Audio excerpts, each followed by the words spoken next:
Welcome to today's explainer. So, when you hear the word mumps, you're probably picturing a classic, straightforward pediatric illness, right? Just, some swollen cheeks and a few days home from school watching cartoons. Well, you might want to rethink that. For medical professionals, mumps is actually a complete minefield of diagnostic traps, especially when you're sitting down for those high-level board exams. Okay, let's dive right into this. We really need to immediately shatter the illusion that mumps is basic. The folks who write these medical board exams, they absolutely love this virus. And that's because it's literally packed with systemic complications, virological quirks, and some really tricky diagnostic nuances. I mean, they already know you know about the swollen cheeks. What they really want to see is if you can navigate the high-yield curveballs they love to throw into complex clinical vignettes. Take a look at this vital piece of intel, straight from our reference guide. Orchitis is the most common complication in postpubertal males, but permanent infertility is rare. This is exactly the kind of juxtaposition that separates the novices from the truly savvy diagnosticians. Exam writers are going to bait you with that severe inflammation, but knowing the actual, long-term outcome, that's what actually scores you the points. To get you safely across this minefield, we're going to hit 5 quick areas. 1. Virology basics. 2. Classic parotitis. 3. Complication traps. 4. Diagnostic pitfalls. And finally, 5. Vaccine nuances. Let's get to it. Starting with Section 1, Virology Basics and Foundational Facts. Okay, let's hit some rapid-fire virology. Mumps belongs to the genus Rubivirus in the Paramaxoviridae family. That's a super high-yield association because it shares a family with measles, RSV, and parainfluenza. It's a single-stranded, negative-sense RNA virus, and it is enveloped. Now note this really carefully. Humans are the only natural reservoir. That is highly testable. And finally, while genotype G predominates in the US, the vaccine strain we actually use is the Gerald-Lynn strain, which is genotype A. So lock those facts in. Moving right along to Section 2, Classic Parotitis and its Presentation Nuances. 1/3. Seriously, do not forget this fraction. While parotitis is usually bilateral, a full 1/3 of cases present unilaterally. Do not let a one-sided swollen cheek throw you off the diagnosis in a vignette. It can last up to 5 days and might even cause presternal pitting edema in some patients because of the severe swelling. But just remember that unilateral presentation is incredibly common. Now, if you take literally nothing else away from this section, I need you to burn this exact phrase into your brain. Obliteration of the space between the earlobe and the angle of the mandible. Exam writers use this highly specific physical sign to absolutely scream mumps at you in a clinical vignette. If you see those words, you're looking at mumps, which, by the way, is the only known cause of epidemic parotitis. All right, Section 3, Complication Traps. We are going way beyond parotitis here. Check out this data comparing unvaccinated and vaccinated populations. It shows exactly why mumps is taken so incredibly seriously. Vaccination just drastically drops incidence rates across the board. Look at orchitis. It hits up to 30% of unvaccinated postpubertal males, but drops to about 6% if they're vaccinated. Aseptic meningitis goes from 10% all the way down to 1% or less. This data really highlights that orchitis is the single most common complication in postpubertal males, even though, interestingly, it's notably rare in prepubertal boys. But wait, here is exactly where the trap lies. Testicular atrophy happens in 30 to 50% of affected testes. That sounds terrifying, right? And exam writers know it.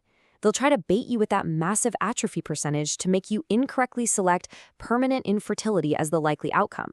Just don't fall for it. Atrophy is common, yes, but permanent infertility is genuinely rare. And how about this number? 55%. It's actually a pretty surprising stat. That's the percentage of MUMS patients who experience subclinical CSF pleocytosis. This basically proves that the mumps virus is highly neurotropic. So even if classic clinical aseptic meningitis only shows up in about 10% of unvaccinated patients, more than half of all patients actually have the virus invading their central nervous system beneath the surface. Wild, right? So the crucial point here is how you differentiate these systemic inflammations on a lab panel. If a question stem shows elevated amylase, your brain might instantly jump to pancreatitis. But hold on. Amylase is actually naturally elevated just from the salivary gland inflammation in parotitis itself. You absolutely, positively must see an elevated lipase test to confirm pancreatitis, which, for context, happens in about 4% of unvaccinated cases. Which brings us to Section 4, Diagnostic Pitfalls and Testing Errors. Okay, so our preferred diagnostic test is the RT-PCR from a buccal swab. But step one, that's the real trap. You must massage the parotid gland for a full 30 seconds before collecting the swab. Why? Well, because it maximizes viral shedding from the parotid duct orifice directly into the saliva. Exam writers love testing this specific physical action because it proves you actually understand the mechanism behind viral shedding. Now prepare yourself for a bit of classic exam writer cruelty. They will absolutely hand you a clinical vignette of a fully vaccinated patient showing classic mumps symptoms, and then they'll throw in a shiny negative IgM lab result. It's a complete pitfall. A negative IgM does not exclude mumps in a vaccinated patient. Why is that? Because in vaccinated individuals, the IgM response is often entirely absent, super transient, or just significantly delayed. So whatever you do, don't let a negative IgM rule out your correct diagnosis. Finally, let's wrap up with Section 5, Vaccine Nuances, specifically the rules around MMR and MMRV.